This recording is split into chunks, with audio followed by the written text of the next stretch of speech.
Exatamente às 7h30 da noite, horário de Brasília, uma notícia bombástica abalou o Brasil. O colunista Lauro Jardim revelou no site do jornal O Globo que o dono do frigorífico JBS, Joesley Batista, entregou ao Ministério Público Federal uma gravação feita em março deste ano. Nela, Joesley Batista conta ao presidente Michel Temer que está pagando pelo silêncio do ex-deputado Eduardo Cunha.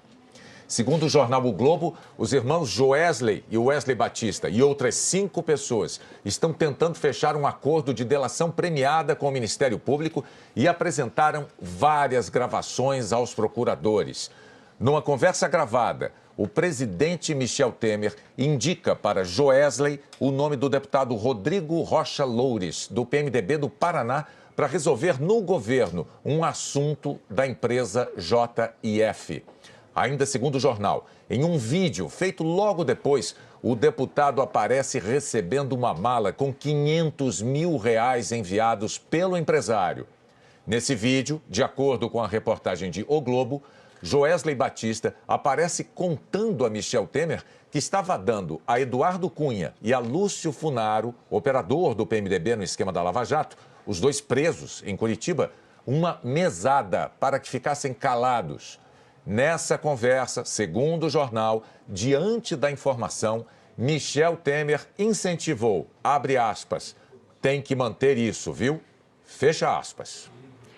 O jornal O Globo mostrou que pela primeira vez na Operação Lava Jato foram feitas ações controladas, 7 no total, para obtenção de provas em flagrante. Segundo o jornal, tudo foi combinado com a Polícia Federal. Os diálogos e as entregas de dinheiro foram filmadas pela Polícia Federal. Além disso, a reportagem mostra que as cédulas tinham os números de série informados aos procuradores para ficar mais fácil o rastreamento.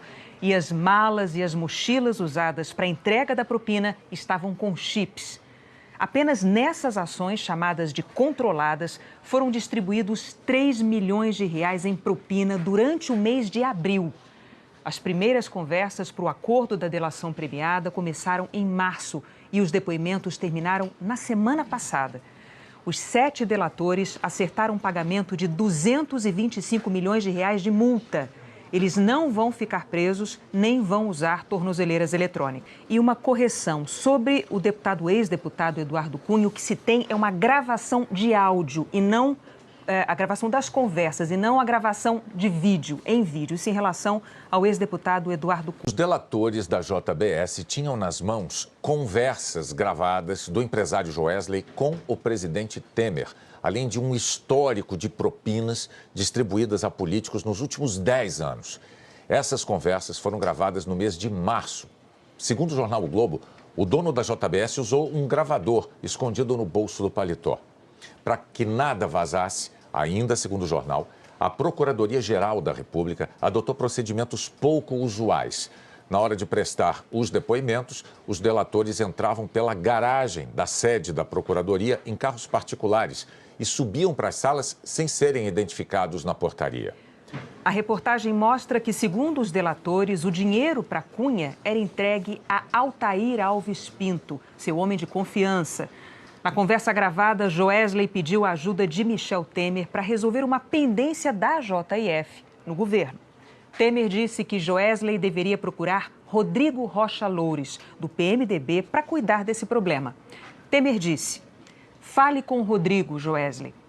Joesley Batista quis saber se Joesley quis se certificar do que Rocha Loures poderia fazer. Por isso ele perguntou: posso falar tudo com ele? E o presidente Michel Temer respondeu: tudo. Ainda segundo a reportagem, Rocha Loures é um conhecido homem de confiança do presidente. Foi chefe de relações institucionais da vice-presidência, sob Temer. Após o impeachment, ele virou assessor especial da presidência e, no mês de março, voltou à Câmara dos Deputados, ocupando a vaga do ministro da Justiça, Osmar Serralho. A reportagem do jornal O Globo na internet mostra também que Joesley relatou que Guido Mantega era o contato dele com o Partido dos Trabalhadores. Segundo Joesley, era com Mantega que o dinheiro de propina era negociado para ser distribuído aos petistas e a aliados. Mantega, segundo a reportagem, também operava os interesses da JBS no BNDES. Joesley revelou também que pagou 5 milhões de reais para Eduardo Cunha após a prisão dele, valor referente a um saldo de propina que o PMDBista tinha com Joesley. Joesley disse ainda que devia 20 milhões de reais pela tramitação de uma lei sobre a desoneração tributária do setor de frango. E ainda de acordo com a reportagem do jornal Globo, Joesley Batista entregou à Procuradoria-Geral da República uma gravação que agrava ainda mais a situação do senador Aécio Neves. No áudio, o presidente do PSDB pede 2 milhões de reais ao empresário sob a justificativa de que precisava da quantia para pagar despesas com a sua defesa na Operação Lava Jato. Aécio e Joesley se encontraram no dia 24 de março, num hotel em São Paulo, quando Aécio citou o nome de Alberto Toron como criminalista que o defenderia. O pedido de ajuda foi aceito e Joesley quis saber quem seria o responsável por pegar as malas. Aécio Neves indicou o primo, Frederico Pacheco de Medeiros, para receber o dinheiro. Ele é conhecido como Fred. Foi diretor da CEMIG, nomeado por Aécio, e um dos coordenadores da campanha de Aécio a presidente da República em 2014. Aécio Neves disse para Joesley, abre aspas, tem que ser um que a gente mata ele antes de fazer delação. Vai ser o Fred com um cara seu. Vamos combinar o Fred com um cara seu, porque ele sai de lá e vai no cara. Fecha aspas. Quem levou o dinheiro a Fred foi o diretor de Relações Institucionais da JBS, Ricardo Saúde, um dos 7 delatores. Foram 4 entregas de 500 mil reais cada uma. A Polícia Federal filmou uma dessas entregas. No material que chegou às mãos do ministro Edson Fachin, do Supremo Tribunal Federal, na semana passada, a Procuradoria-Geral da República diz ter elementos para afirmar que o dinheiro não foi repassado a advogado algum. As filmagens da Polícia Federal mostram que, depois de receber o dinheiro, Fred repassou, ainda em São Paulo, as malas para Menderson Souza Lima, ele é secretário parlamentar do senador Zezé Perrella, do PMDB de Minas Gerais. Não há, portanto, nenhuma indicação de que esse dinheiro tenha ido para o advogado Alberto Toron. A gente já disse, essas revelações todas feitas pelo site do jornal O Globo vieram a público às 7h30 da noite. O que tivemos até agora foram as notícias do jornal O Globo, aqui reproduzidas no Jornal Nacional. E agora vamos ao vivo a Brasília. O Marcos Lozecan está lá e fala ao vivo. Você está no Supremo, não é isso, Lozecan? É isso, Bonner. Boa noite para você, boa noite a todos que nos assistem. E o Supremo Tribunal Federal, pelo menos até agora, não deu nenhuma informação oficial sobre essa delação premiada feita pelos donos da JBS, o Joesley Batista e o Wesley Batista. Ou seja, o Supremo não confirma sequer se essa delação foi homologada, ou seja, validada pelo ministro relator da Lava Jato, Luiz Edson Fachin. Nós estivemos agora há pouco, vários jornalistas, em frente ao gabinete do ministro Luiz Edson Fachin, em busca de informações, mas pediram para que a gente saísse de lá e a porta foi fechada. E isso não é uma atitude normal aqui no Supremo Tribunal Federal. Depois nós fomos à Secretaria de Imprensa do Supremo, onde tivemos a seguinte informação. Eles estão procurando lá também falar com o ministro Fachin para ver se confirmam tudo isso, se obtém mais informações para passar para a gente aqui no Supremo Tribunal Federal. Uma coisa que a gente pode informar agora de certeza é que os investigadores da Lava Jato confirmaram que tudo que saiu no site do jornal O Globo é verdadeiro. Nós voltamos a falar sobre a notícia bombástica do jornalista Lauro Jardim, que o site do jornal O Globo publicou agora à noite. O colunista revelou que o dono da JBS, Joesley Batista, gravou conversa com o presidente Michel Temer, em que Temer deu o aval para a compra do silêncio de Eduardo Cunha na prisão. A gente vai voltar a Brasília agora ao vivo. Vamos conversar com o repórter Marcos Lozecan, ele está em frente ao Supremo Tribunal Federal. Lozecan, boa noite. Alguma nova movimentação no gabinete do ministro Edson Fachin aí no Supremo? Pois é, Renata, boa noite para você, que eu não tinha dado ainda, né?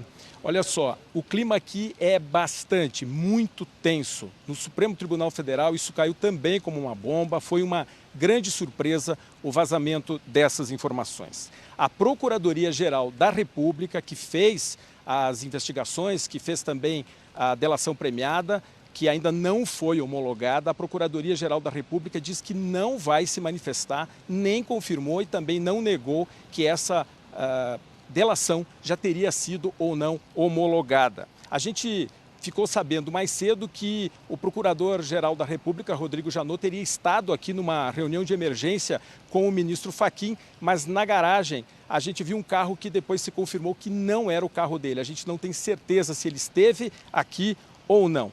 O teor das informações publicadas no jornal O Globo já foi confirmado por investigadores da Lava Jato. E uma última informação, a defesa do ex-deputado Eduardo Cunha disse que ele não vai se manifestar por enquanto. Agora vamos ao Congresso Nacional, onde está a minha colega, a repórter Zileide Silva.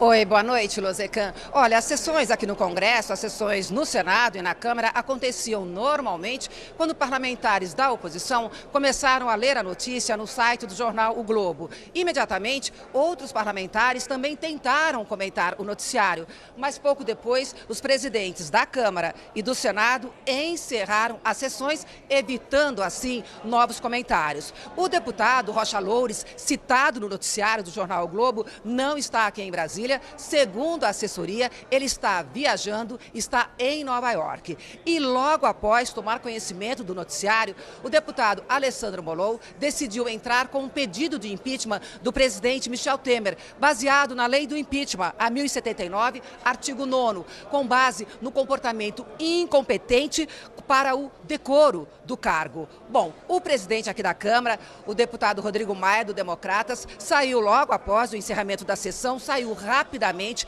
falando ao celular e disse que é preciso conhecer um pouco mais do noticiário, mas que o noticiário pode sim ser grave. Agora vamos ao Congresso Nacional novamente, onde está a minha colega Zileide Silva. Oi, Lozecan, eu falei há pouco que as sessões foram encerradas no Senado e na Câmara e imediatamente depois alguns senadores se reuniram na liderança do PT. Já que na Câmara, alguns deputados se reuniram na liderança do PDT justamente para discutir os próximos passos, o que fazer a partir dessa notícia do jornalista Lauro Jardim no site do jornal O Globo. Como eu disse também, o presidente da Câmara, o deputado Rodrigo Maia, do Democratas, pouco antes das 8 horas, quando ele encerrou a sessão, ele saiu do plenário falando ao telefone e conversou rapidamente com os jornalistas sem deixar o celular. E perguntado se ele achava que esse noticiário do jornalista Lauro Jardim era grave, ele comentou o seguinte, que se não fosse grave, nós jornalistas não estaríamos tratando disso. Já o líder do Democratas, o deputado Efraim Filho, disse que o noticiário é grave sim, pediu celeridade na investigação e uma resposta para a sociedade. E nós vamos agora ao Palácio do Planalto com a repórter Délis Ortiz. Boa noite, Zileide, boa noite a todos. Quando a notícia foi divulgada, pegou o Palácio do Planalto num dia de agenda muito tranquila. O presidente Michel Temer estava reunido com governadores do Nordeste, Bahia, Maranhão, Ceará, Rio Grande do Norte, Alagoas e Sergipe. O secretário de Comunicação da Presidência da República e o porta-voz subiram imediatamente ao terceiro andar, onde fica o gabinete presidencial. Precisavam avaliar as declarações e definir algum tipo de resposta. Na sequência, o ministro-chefe da Casa Civil, Eliseu Padilha, também correu para o gabinete de Temer. Consta que o presidente da Câmara, Rodrigo Maia, também está no gabinete presidencial nesse momento. A reunião continua e até agora não houve nenhuma manifestação do Planalto sobre as declarações envolvendo o presidente da República. Bonner, Renata. Aí está a Délis Ortiz terminando esse giro de repórteres ao vivo de Brasília. Lembrando que todas essas informações vieram a público no site do jornal O Globo, a questão de 1h10, por isso a repercussão ainda é essa que nós tivemos. Até agora, silêncio. Brasília assustada com as revelações do jornal O Globo. Vamos agora saber de novas informações no Palácio do Planalto com a repórter Délis Ortiz. Oi, Délis. Oi, Zileide. Oi a todos, né? Assim que essa notícia foi divulgada, deixou o Palácio do Planalto em alvoroço. Uma reunião que Temer estava tendo com governadores foi suspensa. O porta-voz e o secretário de Comunicação da Presidência da República correram para o gabinete presidencial, que fica no terceiro andar do Palácio. Na sequência, foi o ministro-chefe da Casa Civil, Eliseu Padilha, depois chegou o presidente da Câmara, Rodrigo Maia, e agora há pouco soubemos que também estão no gabinete presidencial os ministros da Secretaria de Governo, Antônio Embaçaí, e da Secretaria-Geral, Moreira Franco. Eles estão ainda discutindo e avaliando esse noticiário. Até agora não houve nenhuma manifestação. Eu já falei com os ministros, ninguém atendeu o telefone.